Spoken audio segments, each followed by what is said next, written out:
Before I begin my message this morning, I want to say to you what a great honor it is for me to be with you today. I have known of your church and your great legacy of faithfulness for many years.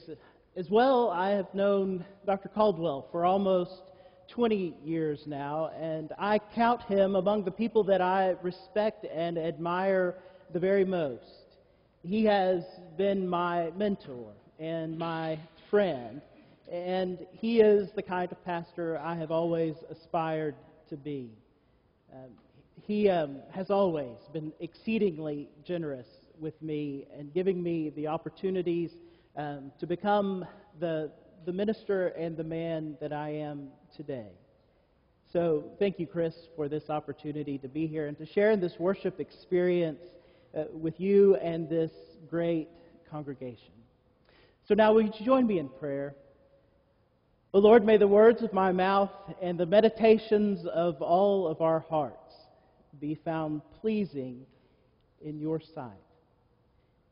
We ask for this in the name of Christ, our strength and our Redeemer. Amen. My wife and I, Shelley, have 3 children. They are ages 12, 10, and 6. And a few days ago, my youngest child, who's our daughter, Bryn Abigail, she is 6 years old, and she asked me this very good question. She said, "Daddy, do dinosaurs go to heaven?" It's a good question that I didn't have a very good answer to. Believe it or not, the presence or the absence of dinosaurs in heaven, it was never a topic that actually came up in any of my seminary classes, and if it had, I doubt that the answer that was given on that day would have been anything that was satisfactory to my little girl. You know, life is full of questions like that seem to have no real good answer. I will tell you that from my own experience, there have been many times in my life when I desperately wanted to do the right thing. I wanted to do what it is that God wanted me to do. And yet, among the number of good choices there were, I wasn't quite sure which of those was best. Which of those was God's will for me and for my life. And it's been in moments like that and other times for me that this particular verse has been a source of insight and guidance and wisdom to help me along my way. It doesn't answer for us the question of, well, do dinosaurs go to heaven or not? But it does, I think, provide us with some answers to the difficult questions that I have asked my Heavenly Father along the way. Psalm 37 is in the tradition of wisdom literature, and it should be interpreted as good, general, but useful advice about life. It's based in a knowledge of God, and a knowledge of God that is centered around the idea that God is sovereign and He is in control of all things. So in other words, this particular psalm, it's in that tradition of literature that it's more practical than theoretical. It tells us how rather than why. And because so many times in our life, the rules of living and maintaining proper relationships with God and with the people around us can be tough to do, the wisdom literature, it gives us this good advice. In other words, even though it may seem from time to time as though God isn't in control, we should do the right thing, no matter what, because, well, He is sovereign. The passage today that we've read just together a few moments ago begins with this simple phrase, trust in the Lord. This little word, trust, it has a very full and perhaps complex meaning. It simply means to have confident expectation to have a reliance on the integrity or the veracity of a person. In a one-word way of defining it, it is to have confidence. And this particular passage encourages us to put our trust in the Lord. Having trust in God says that I believe that God can take better care of this circumstance. He can take better care of me than I can do in this particular situation. The problem is that our eyes never see Him, our hands never touch Him, and our confidence and our focus and our trust begin to slip. It's not necessarily that we choose not to trust Him oftentimes, but our lives become so consumed with the many other things that cross our paths. The question that I've been asking myself a lot during moments when my focus hasn't been as centered around God as it should be is this question: when will Jesus be enough? When will I allow all of my priorities and all of my ambitions and all of my agendas to take a back seat, to allow God to be in control of my life, to allow His priorities, His ambitions, His agenda to be my will and my way? A beautiful picture of this kind of trusting God is seen in a story I've heard about an African-American congregation who began one Sunday singing an old African spiritual that says, "Yes, Lord, yes. Yes, Lord, yes. Yes, Lord, yes." Over and over, the congregation would sing these words, "Yes, Lord, yes." The emotions and the volume of the singing grew, and they began to clap along, "Yes, Lord, yes." Until finally someone came up to the podium and said these simple words, "God, you have heard our answer.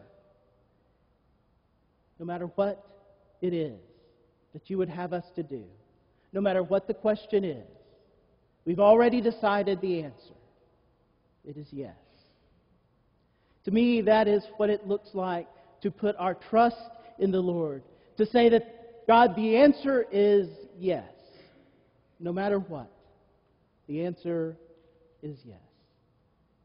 You know, I think whatever the circumstances might be that we face in our lives, that no matter what kind of difficulty or challenges that might be present, instead of focusing on the challenges and the difficulties, perhaps it would be better for us to put our focus on that God who is involved, even though the details may seem to indicate otherwise. I think that could be a wonderful thing for us if we could just trust Him more. No matter who you are, it's important to put your trust in God today. Well, the next phrase in this passage is to trust in the Lord and do good. It is significant in my mind that these two phrases are linked together because I think the way that we live, it says a lot about how much trust we have in God. If the attitude of our heart is continually sinful and continually doing wrong things outside of God's will and God's way for our life, then it's a reflection that we really don't trust God enough. While trusting God, we have to actively seek good things for us to do. James tells us that faith without works is dead. The feeling of faith in our hearts, it needs to find expression in our hands and in our feet. For most Christians, we go to church week after week and we waddle into the building and sit in the same pew and we follow that same familiar order of worship that we know by heart. And we listen to a sermon that we assume is for somebody else, but it rarely moves us to do anything good. A couple of weeks ago, I had been ill with a sinus infection, and near the end of our Monday night meal, my daughter, Bryn Abigail, again discovered that I'd been to the doctor earlier in the day, and she asked me why I was sick. And so I tried to explain to her sinus infection in terms that I thought she could understand. And so basically I just told her that my head and my nose really hurt. And she expressed her concern, and she finished her last few bites and scampered off like she usually does away from the table. But a few minutes later, she came back with 2 Band-Aids. They weren't just any kind of Band-Aids. They were her special Band-Aids with Hello Kitty and Dora the Explorer printed on them. She had 2 because she was giving me one for my head and one for my nose. You know, I wore those Band-Aids for most of the rest of the evening, and I'll tell you that I did feel better. You know, friends, that is, I think, the spirit of this particular phrase. It is not enough for us to just hear about the wounds and the needs of the people around us. Eventually, we must do something to heal them or to help them. We must do good. I think it's time that we all begin to understand that giving money to missions is wonderful, but we all need, young and old, a mission experience that is not vicarious. We need to come to a new understanding that working for church doesn't just mean serving on a committee. We all must trust God in more profound ways and let that trust inspire us to do good in our daily lives beyond these walls. What effect is trusting in God having in you? What good things are you doing? A great person of faith, Herman Richard, said, "I will go anywhere to do anything at any cost for Jesus Christ." Will you make that same commitment? Well, trust in the Lord and do good, so you will live in the land and enjoy security. Other translations say, dwell in the land and enjoy safe pasture.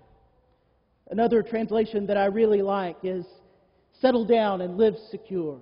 This part of the passage speaks to where God can use us. We don't have to be standing behind a pulpit or a missionary in Tibet for God to be able to use our lives. God is already at work right where you are. He wants you to find in that place His meaning and His purpose for your life. In your school, in your office, in your neighborhood, and perhaps even in your home. God has put you there for a reason. We're rarely satisfied with the place that we're in. When we are in elementary school, we always look up to those who are in middle school and we think, oh, I can't wait until I get to that stage of life. And then it's only a matter of time when we reach there that we look up and see the folks in high school and think, won't it be great when I get up there? We plan and just get excited about that possibility. And then we think about college and on. You get the idea here. I'm beginning to be at that stage of life. My oldest child is 12 years old and starting to have some of those symptoms of being a teenager. And I'm already starting to get to that stage in life where I'm beginning to look forward to the day when the children go away from home on occasion. But we're rarely satisfied with the place that we're in. God purposely placed you where He wants you. Dwell in the place where you find yourself. Trust God and do good. The next part of the passage simply says, delight in the Lord. The average Christian, I don't think, really understands the potential joy that life with Christ has to offer us. This passage tells us, in fact, it commands us to find joy in our relationship with God. But if we're honest, we often, I think, just come to worship or prayer or to our Bible study or other things that we do for God, mostly out of a sense of duty or obligation. It's Sunday morning, so it's time for church. Let me just give you an example of what I think this may look like to God on different times. But let's just say that when I arrive back at home this evening and I bring with me this beautiful bouquet of flowers, and I have it with me as I walk into the door. My wife, her face is going to light up. She's going to have a big smile on her face. She's going to say, "Oh, these are beautiful. Thank you so very much." Now let's suppose in that particular moment that my response back to her is to say, "Well, Shelley, I am your husband, and from time to time it is my duty and obligation to give you flowers. It's been a while, and because I'm your husband, these flowers are for you." I can tell you it would be better if I hadn't gotten flowers at all, if that's what I'm going to say to her. But what if instead of that, what if I have these flowers in my hands and I say to her, "Shelley, you are my wife and I love you. It brings me joy to make you happy. This is a gift that is a symbol of my love and my devotion and my appreciation for you." That's a different story, isn't it? Gentlemen, if you'd like to, you can write some of those notes down. Use them later. Those are good words. But do you understand my point here? This, in some ways, I think many Christians approach God out of a sense of duty and obligation. We need to approach God from our great love for Him. We need to find joy and delight instead of just showing up at church because it's Sunday. What if instead we said with the psalmist, as he says in 73:38, "But as for me, it is good to be near God." Delight in the Lord. Trust in the Lord and do good. Dwell in the land and enjoy safe pasture. Delight yourself in the Lord. And then the final phrase, "And He will give you the desires of your heart." This part of the verse really gets my attention.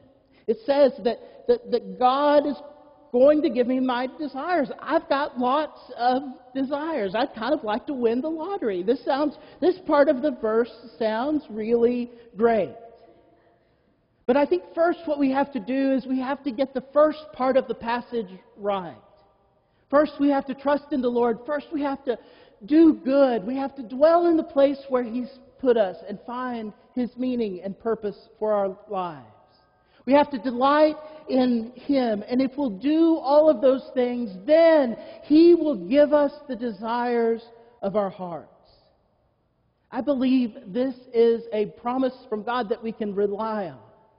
If we are doing these things, this part of the passage will happen. God will either give you the desires of your heart, or He'll change your desires. Some scholars have translated this particular verse to say that delight yourself in the Lord, and He will give you the desires for your hearts.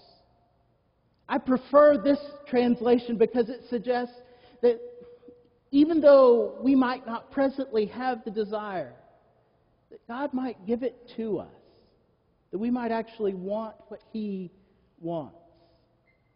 Franklin Pollard was one of my preaching professors at Truett Seminary, and one of the statements that he made one day in class I will carry with me always. He was talking about God's will, and he said to us, "I decided that if I knew everything God knew, that I would want the things He wants. So I prayed, God, help me to want what You want." I believe this is precisely what this verse is trying to say. Do you see how profoundly comprehensive this good advice can be in our lives? When all of these things begin to happen in our lives, then it really almost doesn't matter what's going on in the details, in the circumstances that we find ourselves in. No matter what, we really can find tremendous fulfillment in God. Do dinosaurs go to heaven? Well, I'm really not quite sure. But I do believe that if we ground ourselves in these principles, that it could have the potential to move us from a Christian lifestyle into a life with Christ, which I think is definitely preferable. No matter what may be going on in your life, no matter what difficulties you face, it can move you away from a cold, dull Christianity of obligation and toward living the kind of life that Jesus died for you to be able to live. And I believe that God could do so much more with one person who would make this good advice that we've looked at together today the focus of their determination. He could use one person far more who would do that far more than he could than a whole congregation of people who just did it half-heartedly. The world needs Christians in the world who know what it means to trust in the Lord. The world needs Christians who are doing good. Christians who are settling down and living securely in the place where God has put them. Who are delighting in Him and want what He wants. Well, we have been in the presence of the Lord this morning. We have heard from God from the reading of Scripture and through prayers and through the singing of music and from the spoken word. And because we've heard from God, we must respond to God.